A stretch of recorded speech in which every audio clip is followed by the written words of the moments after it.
चलिए शुरुआत करते हैं उत्तर प्रदेश की नदियों को लेकर। जी हाँ, बहुत अच्छा जो है अध्याय आज आपको समझने के लिए मिलेगा। गंगा यमुना, जी हाँ गंगा यमुना, चाहे बेतवा हो, चंबल हो, आपका गोमती नदी हो, सभी नदियों को, जी हाँ सभी नदियों को, उत्तर प्रदेश से बहने वाली सभी नदियों को आज समझेंगे। पेन और पेपर अभी अपने पास नहीं रखिए, केवल सारा जो है आप नक्शे से ही समझेंगे। पहले एक बार वीडियो को अच्छी तरीके से देख लीजिए। उत्तर प्रदेश का आपका कोई भी एग्जाम होगा तो यहाँ से प्रश्न बहुत आते हैं। जी हाँ, भर भर कर आपको प्रश्न जो है परीक्षा में मिलने वाले हैं। उत्तर प्रदेश की नदियों को बहुत अच्छी तरीके से समझेंगे। और चलिए शुरुआत करते हैं बेसिक कॉन्सेप्ट को। जी हाँ, बेसिक कॉन्सेप्ट जिसका अच्छा होगा वो ही नदियों को अच्छी प्रकार से भली भांति समझ पाएगा। उत्तर प्रदेश की सभी नदियों को समझने के लिए एक छोटा सा बेसिक कॉन्सेप्ट है, पहले उस कॉन्सेप्ट को समझ लेंगे। जी हाँ, यदि वो कॉन्सेप्ट समझ में आएगा तो सभी नदियाँ आपके भली पूर्वक जो है आप समझ लेंगे। और समझिए, देखिए कैसे जो है बेसिक कॉन्सेप्ट है आपका, थोड़ा सा उसे पूरा करते हैं। उत्तर प्रदेश में गंगा, जी हाँ उत्तर प्रदेश में गंगा नदी के बारे में भी समझेंगे, कैसे 28 जिलों से होकर प्रवाहित होती है। मगर पहले एक छोटा सा जो पॉइंट है उसे समझ लीजिए। देखिए, आपने कहीं ना कहीं पहले परीक्षा में आपने हिमालय पर्वत श्रृंखला को पढ़ा होगा। हिमालय पर्वत श्रृंखला को पढ़ा होगा। यदि हिमालय पर्वत श्रृंखला आपके समझ में आएगी तभी जो है नदियाँ भी समझ में आएंगी। जी हाँ, हिमालय पर्वत श्रृंखला क्या है थोड़ा सा समझ के चलते हैं। तिब्बत का जो मैदान है, जो तिब्बत का क्षेत्र है, वहीं पर मानसरोवर झील है। वहीं पर क्या है? मानसरोवर झील। मानसरोवर झील के पास ही कैलाश पर्वत शिखर है। मानसरोवर झील के पास ही कैलाश पर्वत शिखर है, जहाँ से सिंधु नदी, जी हाँ सिंधु नदी और ब्रह्मपुत्र नदी का उद्गम होता है। जी हाँ, सिंधु नदी और ब्रह्मपुत्र नदी का उद्गम होता है।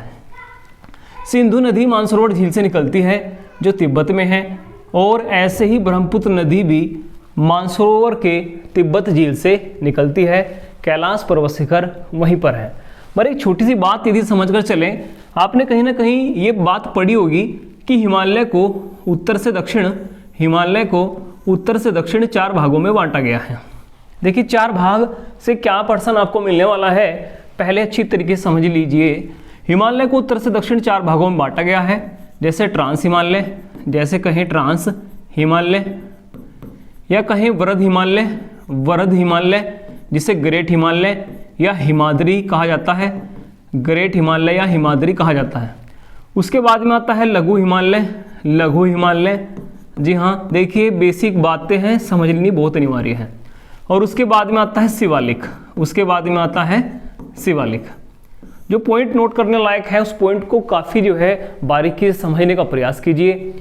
सिंधु जो नदी है, ब्रह्मपुत्र जो नदी है, जी हाँ ब्रह्मपुत्र को क्यों समझने के लिए जो है हम आए हैं उसको भी पता लगाए गए। जो सिंधु है और आपका जो ब्रह्मपुत्र नदियाँ हैं, ध्यान रखना है, वे हिमालय के ट्रांस हिमालय भाग से निकलती हैं। हिमालय के ट्रांस हिमालय भाग से निकलती हैं, और ट्रांस हिमालय में ही मानसरोवर झील है और आपका कैलाश पर्वत शिखर है। जी हाँ, ट्रांस हिमालय में ही मानसरोवर झील है और कैलाश पर्वत शिखर है। उसके बाद जब हम गंगा की बात करेंगे, जब हम गंगा नदी की बात करेंगे, और हम जो है बद्रीनाथ से निकलने वाली नदी की बात करेंगे, केदारनाथ से निकलने वाली नदी की बात करेंगे, यमुनोत्री से निकलने वाली यमुना नदी की बात करेंगे, तो वो सभी नदियाँ वरद हिमालय से निकलेंगी। जी हाँ, वरद हिमालय से निकलेंगी या कहीं हिमाद्री से निकलेंगी। बस यही बेसिक बातें थी जो आपने समझनी थी। वरद हिमालय से निकलेगी आपकी गंगा, वरद हिमालय से निकलेगी आपकी गंगा, ग्रेट हिमालय से निकलेगी आपकी गंगा नदी। और ट्रांस हिमालय से जो नदियाँ निकली थी उसी का ही नाम सिंधु है और उसी का ही नाम ब्रह्मपुत्र है। जी हाँ, ट्रांस हिमालय से। देखिए एक बार आप ब्रह्मपुत्र का विस्तार देखिए, ब्रह्मपुत्र कैसे जाएगी। सिंधु नदी मानसरोवर झील से निकलकर लद्दाख, लद्दाख और जम्मू कश्मीर से बहती हुई पाकिस्तान के बाद अरब सागर में जा गिरती है। जी हाँ, किस सागर में जा गिरती है? अरब सागर। ये जो पथ है ये सिंधु नदी का पथ है। जो ये पथ आप देख रहे हैं ये है सिंधु नदी का पथ। और इसी मानसरोवर झील से, इसी मानसरोवर झील से सांगपो के नाम से निकलकर एक नदी ब्रह्मपुत्र के नाम से निकलकर यू टर्न लेकर भारत में प्रवेश करती है। जी हाँ, अरुणाचल प्रदेश, असम राज्यों से होकर, और ये बांग्लादेश में चली जाती है, बांग्लादेश में चली जाती है। जो ये ब्रह्मपुत्र नदी है बांग्लादेश में इसी को ही जमुना कहा गया है, इसी को ही क्या कहा गया है? जमुना। बहुत अच्छी जो है एक बात आपने सीखने के लिए मिलेगी। ये ब्रह्मपुत्र नदी यदि कोई आपसे कहे कि हिमालय किस भाग से बहती आ रही है, तो आप कहोगे ट्रांस हिमालय से। आप कहोगे किस हिमालय से? ट्रांस हिमालय से। ऐसे ही गंगा नदी, जी हाँ, गंगा नदी उत्तराखंड से होकर यूपी, बिहार, पश्चिम बंगाल से होकर जब बांग्लादेश में प्रवेश करती है, तो गंगा नदी को ही पद्मा नाम दिया जाता है। गंगा नदी को ही पद्मा नाम दिया जाता है। गंगा नदी का नाम पद्मा हो जाता है बांग्लादेश में, और ब्रह्मपुत्र का नाम हो जाता है जमुना। ब्रह्मपुत्र का नाम हो जाता है जमुना। इनकी संयुक्त धारा मेघना कहलाती है। इनकी संयुक्त धारा क्या कहलाती है? मेघना। बहुत अच्छा प्रश्न है। इनकी संयुक्त धारा ही बांग्लादेश में मेघना कहलाती है। और इसी मेघना के द्वारा, जी हाँ, इसी मेघना के द्वारा एक बहुत जो है विशाल डेल्टा, सुंदरवन का डेल्टा बनता है। जी हाँ, सुंदरवन का डेल्टा बनता है, जो भारत के पश्चिम बंगाल राज्य और बांग्लादेश में है। देखिए, हमने क्या नया पर्सन यहाँ सीखने को लिए मिला, उसको समझिए। हमने केवल इतना सीखा है कि गंगा और यमुना जो नदियाँ बहकर आएंगी, अलकनंदा, भागीरथी जो नदियाँ बहकर आएंगी, मेवरद हिमालय से बहकर आएंगी, ग्रेट हिमालय से बहकर आएंगी। और जो हमने पढ़ा है ब्रह्मपुत्र या सिंधु, जो ये नदियां हैं, ये ट्रांस हिमालय से बहती हैं। ये किस हिमालय से बहती हैं? ट्रांस हिमालय से बहती हैं। गंगा और ब्रह्मपुत्र दोनों मिलकर एक संयुक्त धारा मेघना बनाती हैं। एक संयुक्त धारा नदी का नाम है मेघना, बांग्लादेश में बहती है, और ये मेघना ही सुंदरवन का डेल्टा बनाती हैं। और ये किस खाड़ी में है? ये बंगाल की खाड़ी में है। ये किस खाड़ी में है? ये है बंगाल की खाड़ी में। तो ये तो थी बेसिक बातें, जो बहुत समझने के लिए बहुत अनिवार्य थी। ठीक है, अब यदि आप स्क्रीनशॉट लेना चाहें, आप स्क्रीनशॉट भी ले सकते हैं। और आइए जो है शुरुआत करते हैं उत्तर प्रदेश की नदियों को लेकर। मगर उत्तर प्रदेश की नदियों को समझने के लिए सारा जो है नदी तंत्र, गंगा कैसे यूपी में आती है, उत्तर प्रदेश में आती है, उसको समझने के लिए कुछ और बेसिक बातें और समझ लीजिए। जैसे उत्तराखंड में आपने पढ़ा भी होगा, पंचप्रयाग की बातें सभी ने पढ़ी होंगी। जी हाँ, पंचप्रयाग किस नदी पर है उसको भी समझेंगे। गंगा का विस्तार कैसे है उसको भी थोड़ा भली बातें समझ रहे हैं। पहले ये धाम देखिए, जो प्रसिद्ध धाम है, जैसे बद्रीनाथ का धाम, आपका केदारनाथ धाम, और आपका गंगोत्री या कहें गोमुख, और आपका यमुनोत्री। जी हाँ, जो ये सभी धाम आप देख रहे हैं, और इनसे जो निकलने वाली नदियाँ होंगी, जी हाँ, इनसे निकलने वाली जो नदियाँ होंगी में ग्रेट हिमालय से आएंगी। जी हाँ, ग्रेट हिमालय से आएंगी, वरद हिमालय से आएंगी, और कहें आपका हिमाद्री से आएंगी। यमुनोत्री जो धाम है, वहीं पर एक हिमनद है, बंदरपूंछ हिमनद। जी हाँ, बंदरपूंछ हिमनद। देखिए, सारे पर्सन आपके लिए इंपॉर्टेंट हैं, बस समझते जाइए, पर्सन कहीं से भी बन सकता है। बंदरपूंछ हिमनद से यमुना नदी निकलती है। बंदरपूंछ हिमनद से, यमुनोत्री से एक ग्लेशियर है, बर्फ का पहाड़ है, यमुना नदी प्रवाहित होगी। कौन सी प्रवाहित होगी? यमुना नदी। इसी की एक जो है सहायक नदी टोंस नदी है। इसी की एक सहायक नदी टोंस नदी है। यदि पूछा जाए कि यमुना नदी की पहाड़ों में कोई सहायक नदी बताइए, तो आंसर होगा टोंस नदी। जी हाँ, आंसर होगा टोंस नदी। और यमुना निकलती है यमुनोत्री से, या कहें बंदरपूंछ हिमनद से। उसके बाद में गंगोत्री और गोमुख की बात आती है। गंगोत्री और गोमुख से निकलने वाली नदी गंगा नहीं कहलाती है। जी हाँ, गंगा नहीं कहलाती है। गंगोत्री और गोमुख से निकलने वाली नदी भागीरथी कहलाती है। क्या कहलाती है? भागीरथी। गंगोत्री और गोमुख से निकलने वाली नदी भागीरथी कहलाती है। और भागीरथी, जी हाँ, भागीरथी नदी के बारे में समझें। इसी भागीरथी नदी पर जब भिलांगना से आकर मिलती है पहाड़ों में, भागीरथी और भिलांगना के संगम पर ही टिहरी बांध बना है। जी हाँ, टिहरी बांध बना है। बहुत अच्छा प्रश्न है। टिहरी बांध एक भारत का सबसे ऊंचा बांध है। टिहरी बांध किन दो नदियों के संगम पर बना है? तो ध्यान रखिए, भागीरथी और भिलांगना के संगम पर बना है टिहरी बांध। ऐसे ही केदारनाथ से जो नदी प्रवाहित होगी, केदारनाथ, जी हाँ, केदारनाथ से जो नदी प्रवाहित होगी, उसी को मंदाकिनी के नाम से जाना जाएगा। जी हाँ, मंद मंद बहती हुई मंदाकिनी निकलती है केदारनाथ धाम से।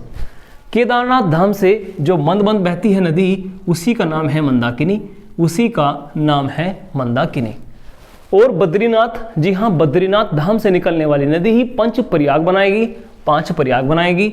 बद्रीनाथ से जो नदी निकलेगी वो सतोपंत हिमनद से निकलेगी। सतोपंत हिमनद, ये ध्यान रखना है, बहुत अच्छा प्रश्न है कि सतोपंत एक ग्लेशियर है, हिमनद है, बर्फ का पहाड़ है, उससे निकलने वाली नदियां ही अलकनंदा कहलाएगी। उससे निकलने वाली नदी क्या कहलाएगी? अलकनंदा। इसी पर ही उत्तराखंड में 5 प्रयाग हैं, जी हाँ 5 प्रयाग, पंच प्रयाग। केदारनाथ से निकलने वाली नदी क्या कहलाई थी? मंदाकिनी। बद्रीनाथ या कहीं सतोपंत ग्लेशियर से निकलने वाली नदी क्या कहलाई है? अलकनंदा। इसी पर बनेंगे 5 प्रयाग। गंगोत्री गोमुख से गंगा नहीं निकलती है, निकलती है भागीरथी, निकलती है भागीरथी। और जब ये भिलांगना से मिलती है, जब ये भिलांगना से मिलती है तब इसी पर बनता है टिहरी बांध, इसी पर बनता है टिहरी बांध। तो टिहरी बांध किन दो नदियों के संगम में बना है? भागीरथी और भिलांगना। यदि कहे कि यमुना किस ग्लेशियर से निकलती है तो बंदरपूंछ ग्लेशियर से निकलती है, या कहीं यमुनोत्री से निकलती है। और टोंस उसी की जो है एक सहायक नदी है, पहाड़ों में उसी की एक सहायक नदी है। देखिए कितना अच्छा कॉन्सेप्ट आप समझ रहे हो। कभी दोबारा नोट्स बनाने की या दोबारा कहीं से पढ़ने की कोई ज़रूरत नहीं होगी। एक बार सभी अध्याय को जी हाँ अच्छी तरीके से समझ लीजिए। किसी ना किसी ग्रुप में इस वीडियो को अवश्य शेयर कीजिए, क्योंकि 1 से 2 प्रश्न यहाँ से आपको डायरेक्ट मिलने वाले हैं। मगर पहले ध्यानपूर्वक समझिए कहाँ आखिर हम थे। जी हाँ बद्रीनाथ पर थे, बद्रीनाथ के सतोपंत हिमनद पर थे। जी हाँ सतोपंत हिमनद, यहीं पर सबसे पहला प्रयाग बनता है विष्णु प्रयाग। जी हाँ सबसे पहला प्रयाग बनता है विष्णु प्रयाग। विष्णु प्रयाग में 2 नदियों का संगम है, 2 नदियों का संगम है विष्णु प्रयाग में, एक अलकनंदा का, एक धौली गंगा का। एक अलकनंदा, एक धौली गंगा।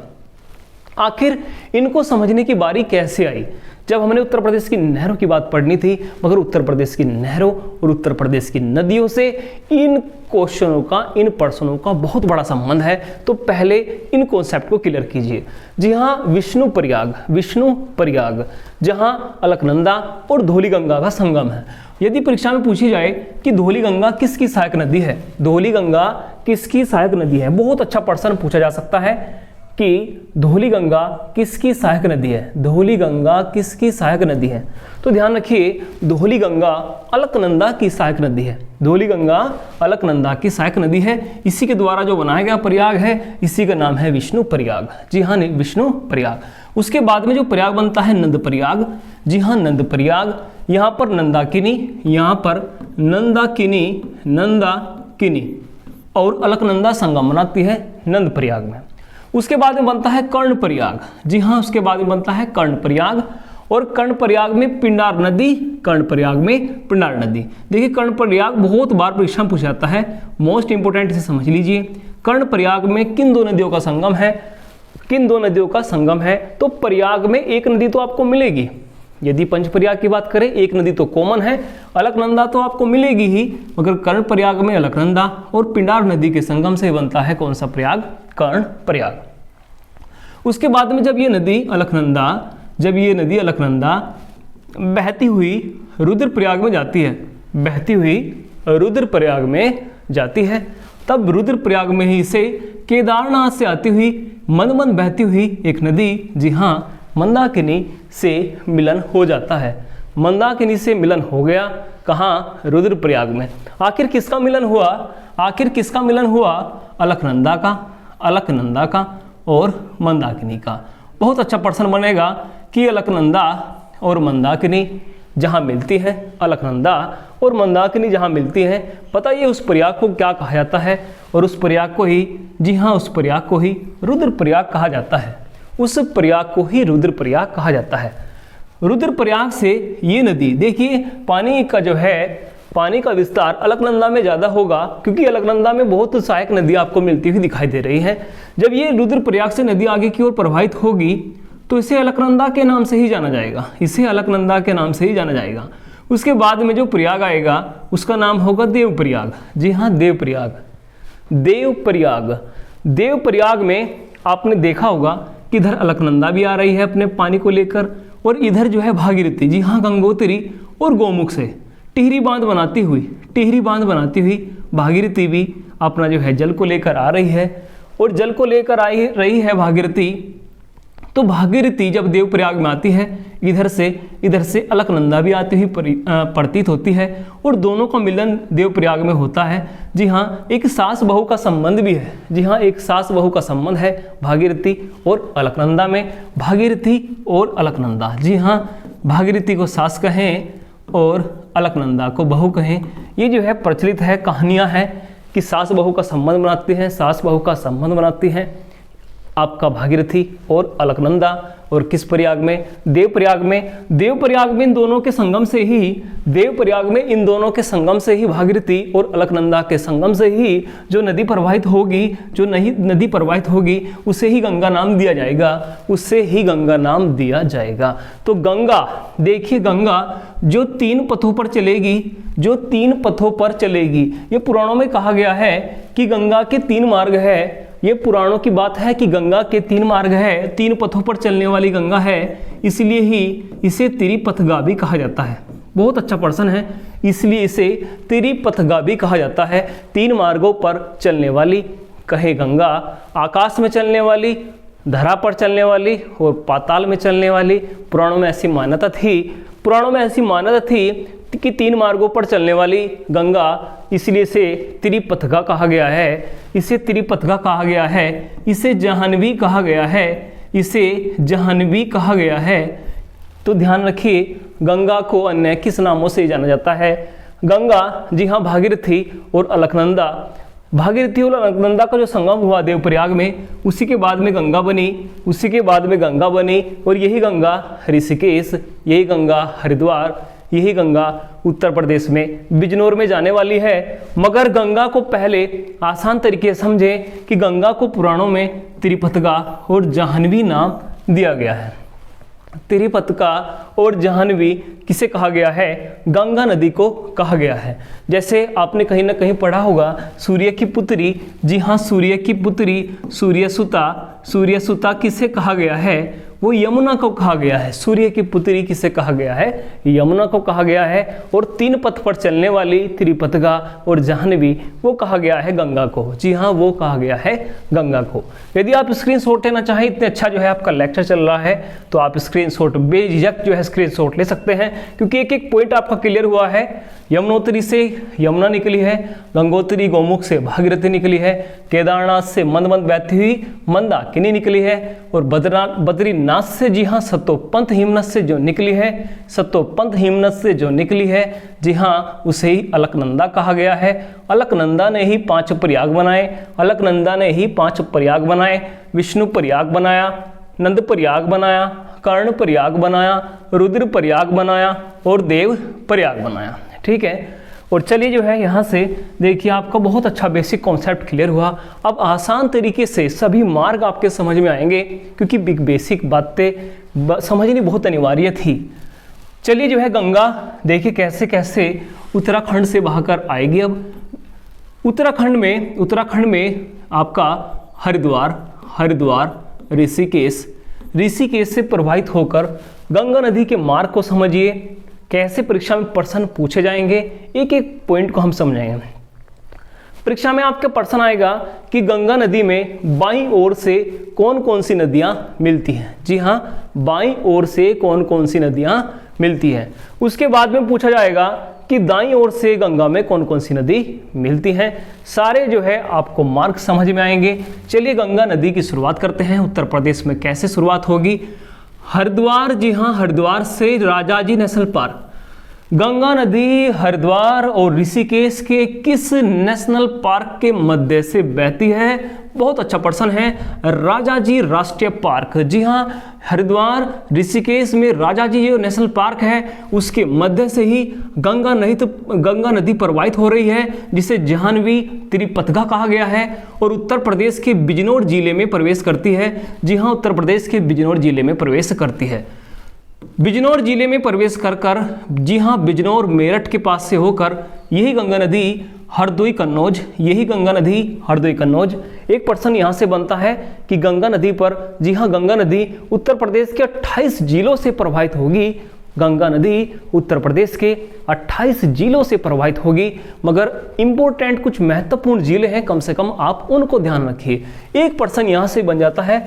तो गंगा नदी जी हाँ बिजनौर, मेरठ, हरदोई, कन्नौज, कानपुर, जी हाँ हरदोई, कन्नौज, कानपुर, उन्नाव, रायबरेली, उन्नाव, रायबरेली, प्रयागराज, जी हाँ प्रयागराज, एक एक पॉइंट को समझिए कितना महत्वपूर्ण टॉपिक चल रहा है। उन्नाव, रायबरेली, प्रयागराज, वाराणसी, जी हाँ वाराणसी, और उसके बाद गाजीपुर, और उसके बाद बलिया, जी हाँ उसके बाद बलिया।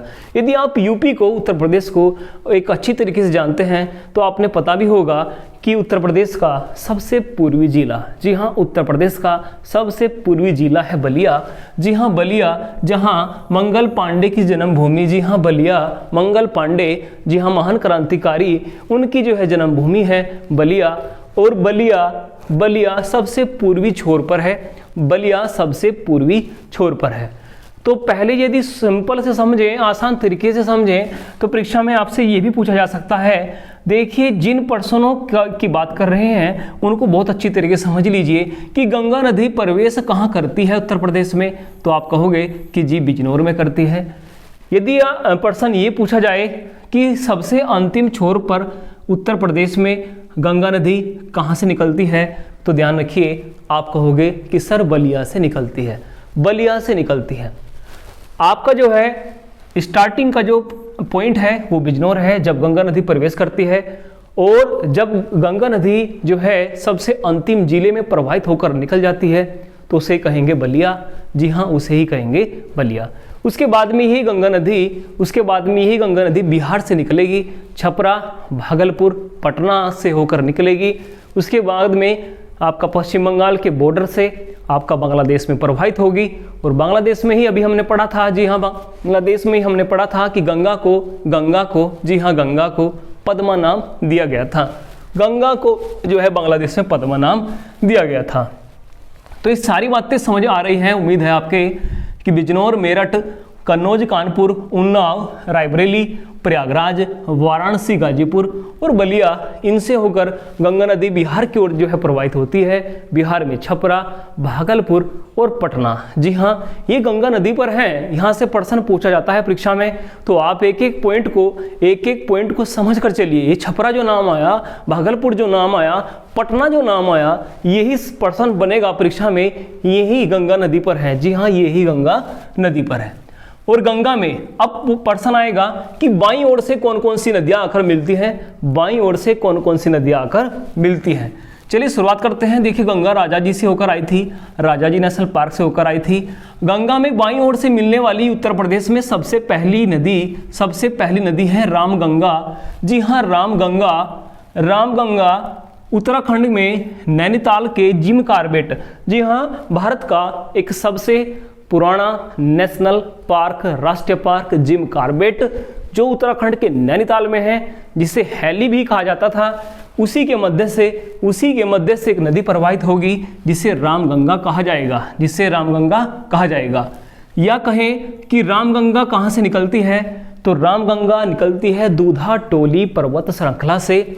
ये बहुत अच्छा प्रश्न है कि रामगंगा, गंगा की सहायक नदी दूधा टोली पर्वत श्रृंखला से निकलेगी, और ये कालागढ़ बांध का निर्माण करती हुई, जी हाँ कालागढ़ बांध, एक अलग से वीडियो आएगी जिसमें बांध और नदी परियोजनाओं को हम समझेंगे, मगर जो भी पॉइंट आपको यहाँ समझने के लिए मिल रहे हैं कम से कम उनको भी पढ़ते रहिए। कालागढ़ बांध किस नदी पर है, तो ये रामगंगा पर है। रामगंगा जिम कॉर्बेट के मध्य से निकलती है, नैनीताल से दूधा टोली पर्वत श्रृंखला से निकलती है, और बरेली से होकर, जी हाँ बरेली किस नदी पर है, तो बरेली रामगंगा पर है। बरेली किस पर है, रामगंगा पर है, और ये हरदोई कन्नौज के पास आकर गंगा में मिल जाती है। तो बरेली रामगंगा पर है, कालागढ़ बांध रामगंगा पर है, और बाईं ओर से पहली नदी है उत्तर प्रदेश में जो गंगा में आकर मिल जाती है। तो ये समझिए आप, बहुत अच्छा पॉइंट आपने समझा है। उसके बाद देखिए गंगा में दूसरी नदी चलेगी और है नाम गोमती। जी हाँ, नाम है गोमती। गोमती नदी की एक एक पॉइंट को समझ लीजिए। गोमती नदी से कैसे प्रश्न आएंगे? गोमती नदी पीलीभीत से। जी हाँ, गोमती नदी उत्तर प्रदेश की झील है। पीलीभीत की फुलर झील से, पीलीभीत की झील से फुल्लर, यदि फुलर झील पूछा जाए तो फुलर झील पीलीभीत में है। जी हाँ, बहुत प्रसिद्ध झीलें हैं उत्तर प्रदेश में, जैसे चितौरा झील है बहराइच की, किट्ठम झील है आगरा की। जी हाँ, किट्ठम झील है आगरा की, और फुलर झील है पीलीभीत की। फुलर झील है पीलीभीत की। तो पीलीभीत की फुलर झील से ही गोमती नदी प्रवाहित होगी। गोमती नदी प्रवाहित होगी, उसी पर लखनऊ बसा है, उसी पर लखनऊ बसा है, और वाराणसी गाजीपुर के पास जाकर ये गंगा में मिल जाती है, गंगा में मिल जाती है।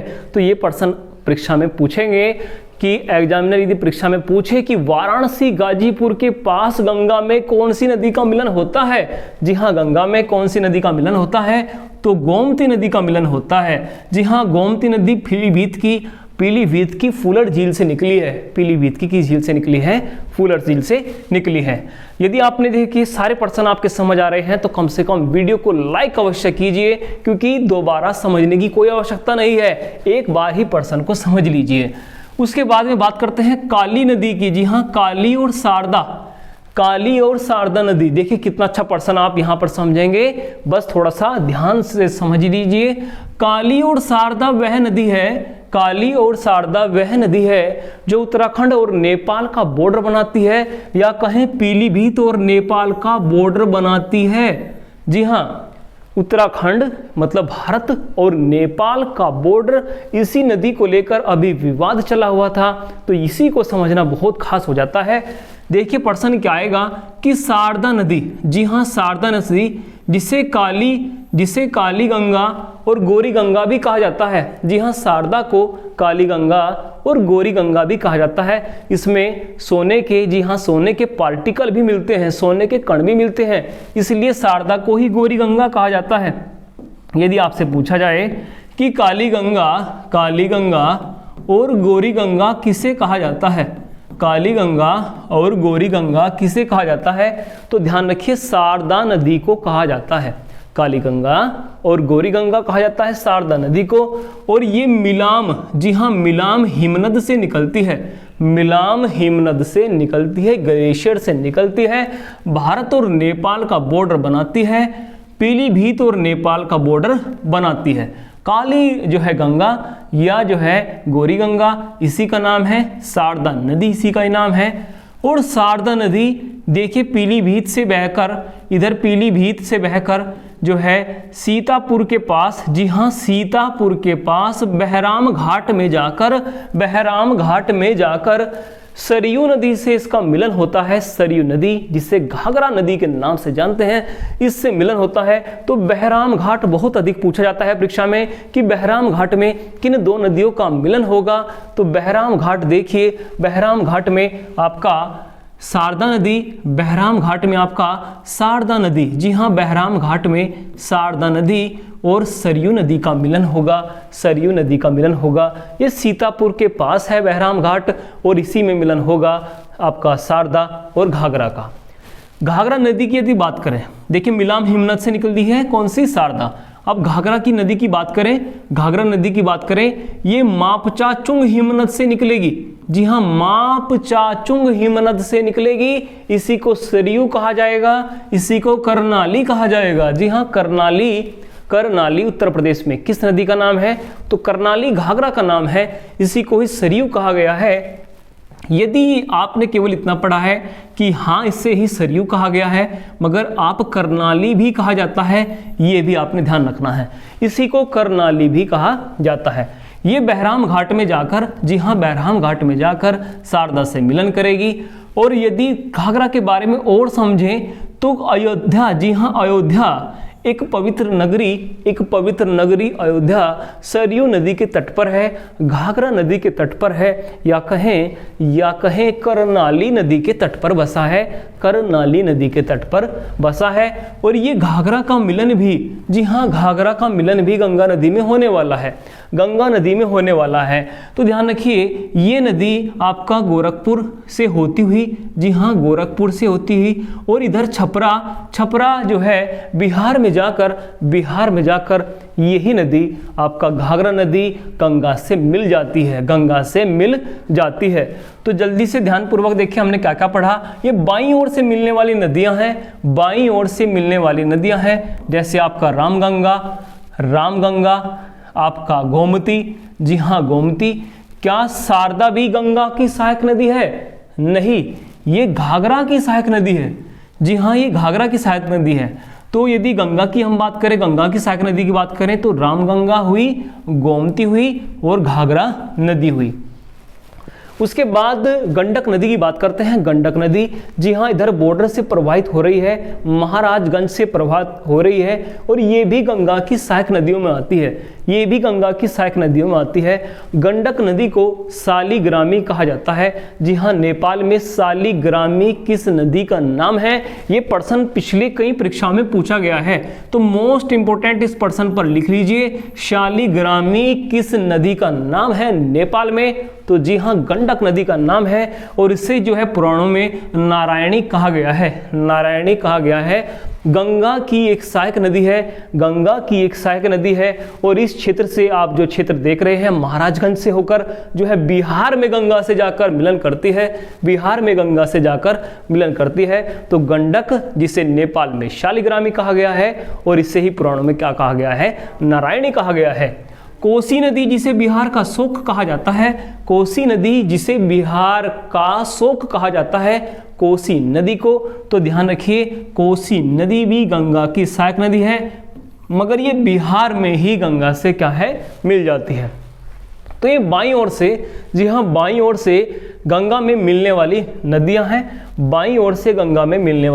नदियां हैं। गोरखपुर से एक और प्रश्न आता है कि गोरखपुर राप्ती नदी के तट पर बसा है। जी हाँ राप्ती नदी गोरखपुर के पास से ही जो है घाघरा भी बहती है, मगर यदि गोरखपुर की बात करें, गोरखपुर शहर की बात करें, तो वो राप्ती नदी के तट पर बसा है। जी हाँ गोरखपुर राप्ती नदी के तट पर बसा है। अयोध्या सरयू करनाली घाघरा के तट पर बसा है। लखनऊ गोमती के तट पर बसा है। उन्नाव रायबरेली बलिया वाराणसी प्रयागराज कानपुर कन्नौज और बिजनौर ये गंगा नदी के तट पर बसे हैं। और बरेली, जी हाँ बरेली ये रामगंगा नदी के तट पर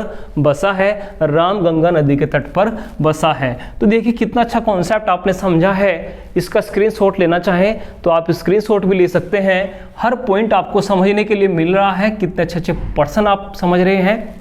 उम्मीद है आपने स्क्रीनशॉट लिया होगा। और चलिए कुछ एक दो जो है फैक्टों की बात करें। देखिए यहाँ पर ही समझ लीजिए थोड़ा सा एक पॉइंट, बहुत अच्छा पॉइंट है समझने के लिए। ये आपकी है गंगा नदी, गंगा नदी बिजनौर में प्रवेश करेगी। उत्तर प्रदेश में कहाँ प्रवेश करेगी? बिजनौर। उसके बाद गंगा में जो सहायक नदी आकर मिलेगी उसी का ही नाम होगा रामगंगा। ये निकलेगी जिम कॉर्बेट नेशनल पार्क से। इसी पर होगा कालागढ़ बांध। उसके बाद पीलीभीत की फुलर झील से गोमती नदी वाराणसी के पास जाकर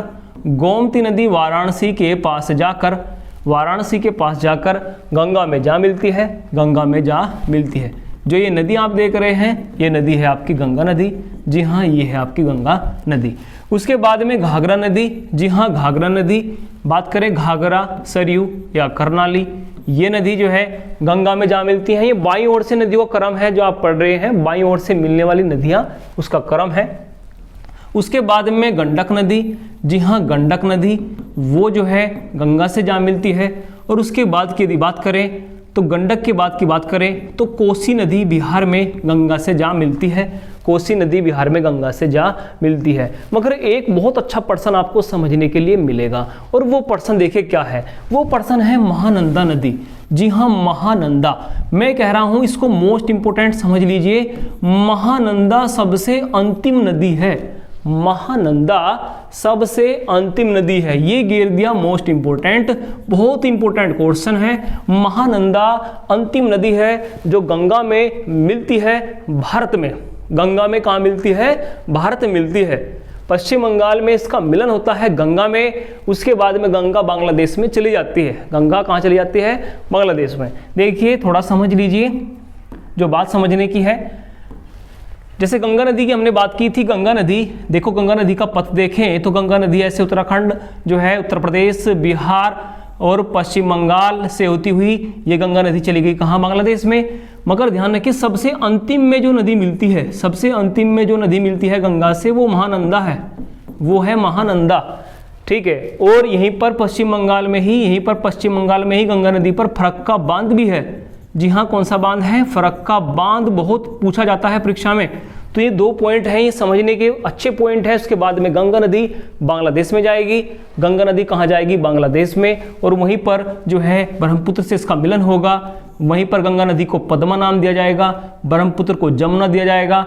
दोनों के मिलने से मेघना बनेगी और फिर बनाएंगी कौन सा डेल्टा? सुंदरवन का डेल्टा। तो जो ये पर्सन है, ये पर्सन अपने आप में बहुत अच्छा पर्सन है जो आपने अभी समझा है, ठीक है। तो किसी भी पर्सन को आप जल्दबाजी में नहीं करिए। जितने भी पर्सन हैं सारे अपने आप में अहम पर्सन हैं, सारे परीक्षा में आए हुए पर्सन हैं कि महानंदा, जी हाँ महानंदा वो नदी है जो सबसे अंत में गंगा से मिलती है। कोसी के बाद भी कोई नदी मिलती है तो महानंदा है। और एक पॉइंट और हमने समझा है कि फरक्का बांध, जी हाँ फरक्का बांध भी गंगा नदी पर है। जी हाँ, फरक्का बांध भी गंगा नदी पर है।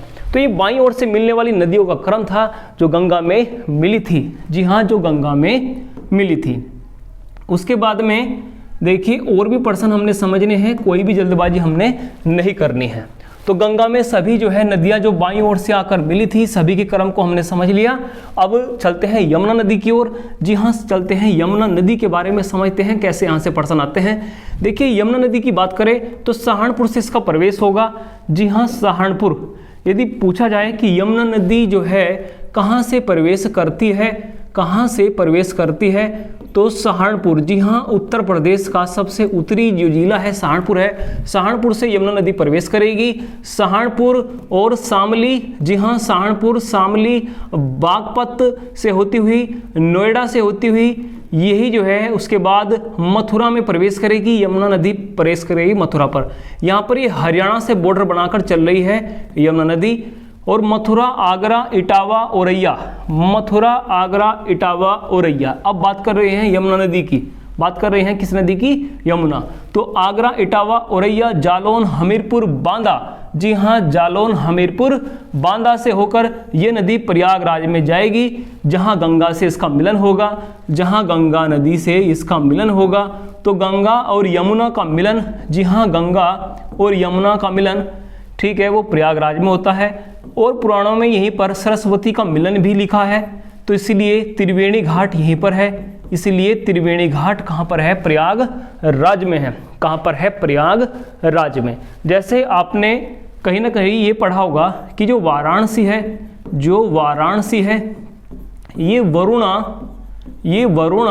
और 80 नदी के मिलने से बना है। वरुणा और 80 नदी के मिलने से ही वाराणसी बना है।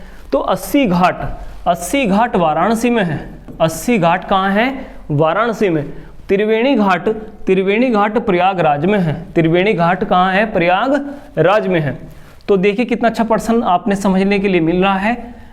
यमुना नदी की बात कर रहे हैं। जी हाँ, यमुना नदी की अब बात कर रहे हैं। तो यमुना की कुछ सहायक नदी है, उनको भी समझते हैं। यमुना की सबसे पहली सहायक नदी उत्तर प्रदेश में हिंडन है। जी हाँ, हिंडन नदी है। ये सहारनपुर मेरठ से होकर नोएडा के पास यमुना नदी में जा मिलती है। हिंडन पर ही सिंधु सभ्यता घाटी का एक स्थल भी है। सिंधु घाटी सभ्यता का स्थल उत्तर प्रदेश में किस नदी पर है? तो वो हिंडन पर है। हिंडन जो है यमुना की एक सहायक नदी है। यमुना की एक सहायक नदी है। उसके बाद यमुना की कुछ सहायक नदियां हैं, जैसे चंबल। जी हाँ, मध्य प्रदेश की, समझते रहिए आप, मध्य प्रदेश की जानापाव पर्वत श्रृंखला से निकलकर, मध्य प्रदेश की जानापाव पर्वत श्रृंखला से निकलकर राजस्थान राज्य से होती हुई, राजस्थान राज्य से होती हुई, चंबल की घाटी से होती हुई यही नदी इटावा औरैया के पास, इटावा औरैया के पास यमुना से जा मिलती है। तो चंबल किसकी सहायक नदी हुई? ये यमुना की सहायक नदी हुई। एक छोटी सी नदी सिंध, वो भी यमुना में मिलती है। तो सिंध भी, जी हाँ सिंध भी यमुना की सहायक नदी है। उसके बाद विंध्याचल पर्वत श्रृंखला, जी हाँ मध्य प्रदेश की विंध्याचल पर्वत श्रृंखला से आपका ललितपुर झांसी से होती हुई हमीरपुर के पास यमुना नदी में मिलने वाली बेतवा नदी, जी हाँ बेतवा नदी से बहुत प्रश्न आएंगे परीक्षा में। बेतवा नदी मध्य प्रदेश की विंध्याचल पर्वत श्रृंखला से निकली है और झांसी ललितपुर से होकर निकली है। इसी बेतवा नदी पर बहुत प्रश्न आपको मिलेंगे। राजघाट बांध से लेकर रानी लक्ष्मी बांध तक, जी हाँ रानी लक्ष्मीबाई बांध, ये बेतवा नदी पर ही आपको मिलेंगे। ये ललितपुर झांसी से निकलेगी। यमुना की एक महत्वपूर्ण सहायक नदी है और एक नई परियोजना आएगी। दशान नदी इसकी सहायक नदी है। जी हाँ दशान एक नदी है, इसी बेतवा की सहायक नदी है। अगली वीडियो में इस पर भी डिस्कशन होगा। केन, मध्य प्रदेश की कैमूर पर्वत श्रृंखला से एक नदी केन जो है वो भी यमुना में मिलेगी। जी हाँ वो भी यमुना नदी में ही मिलेगी। तो ये यमुना की सहायक नदियां हैं, यमुना की सहायक नदियां। यदि आपसे कोई परीक्षा में पूछे कि यमुना की सहायक नदी बताइए, तो हिंडन हुई, जी हाँ हिंडन हुई। उसके बाद चंबल हुई, उसके बाद हुई चंबल, उसके बाद सिंध हुई, जी हाँ उसके बाद सिंध हुई, उसके बाद बेतवा हुई, जी हाँ उसके बाद बेतवा, और उसके बाद केन। जो ये सहायक नदियां हैं, ये यमुना की सहायक नदियां हैं। जी हाँ ये यमुना की सहायक नदियां हैं। आप स्क्रीनशॉट लेना चाहें तो आप स्क्रीनशॉट भी ले सकते हैं। बहुत अच्छा प्रश्न है कि यमुना की सहायक नदी की यदि बात करें, जी हाँ यमुना की सहायक नदी की बात करें तो यमुना की सहायक नदी हिंडन, चंबल, सिंध, बेतवा, केन। और सभी के मार्गों को हमने अच्छी तरीके से समझ भी लिया कि कैसे कैसे नदियां, कोई जानापाव पर्वत श्रृंखला से आई, कोई विंध्याचल पर्वत श्रृंखला से आई, कोई कैमूर पर्वत श्रृंखला से आई, मध्य प्रदेश से आई, और यमुना में इनका मिलन हुआ। जी हाँ यमुना नदी में इनका क्या हुआ, मिलन हुआ। और अगले जो है पॉइंट को समझते हैं। ये परीक्षा में पूछा जाता है कि तमसा किसकी सहायक नदी है? तमसा किसकी सहायक नदी है? तो देखिए एक पहाड़ों में, पर्वतों में टोंस नदी हमने पढ़ी थी, ऐसे ही एक टोंस नदी और है। जी हाँ एक टोंस नदी और है जिसे तमसा नदी का नाम दिया जाता है। ये गंगा की सहायक नदी है, ये गंगा की सहायक नदी है। प्रयागराज के पास गंगा से मिलती है तमसा नदी, इधर जो है दक्षिण से आती हुई। ये है, पहले हमने गंगा में बाईं ओर से मिलने वाली नदी पढ़ी थी, ये दाईं ओर से मिलने वाली नदियां हैं गंगा में, तो इनको समझ लीजिए। तमसा नदी भी गंगा की सहायक नदी है। और अमरकंटक शिखर, जी हाँ मध्य प्रदेश का अमरकंटक शिखर, उससे निकलकर सोन नदी, कौन सी नदी? सोन नदी। ये दक्षिण से उत्तर की ओर प्रवाहित होती हुई सोनभद्र से निकलती हुई, जी हाँ सोनभद्र से निकलती हुई, और पटना बिहार में गंगा में जा मिलती है। तो देखिए प्रश्न क्या बनेगा? प्रश्न बनेगा कि दाईं ओर से, जी हाँ दाईं ओर से गंगा में कौन कौन सी नदियां मिलती हैं? तो हमने पढ़ा तमसा नदी मिलेगी। और अमरकंटक शिखर, मध्य प्रदेश के अमरकंटक से निकलकर यूपी के, उत्तर प्रदेश के सोनभद्र जिले में से बहती हुई सोन नदी भी गंगा में मिलेगी, पटना बिहार में मिलेगी।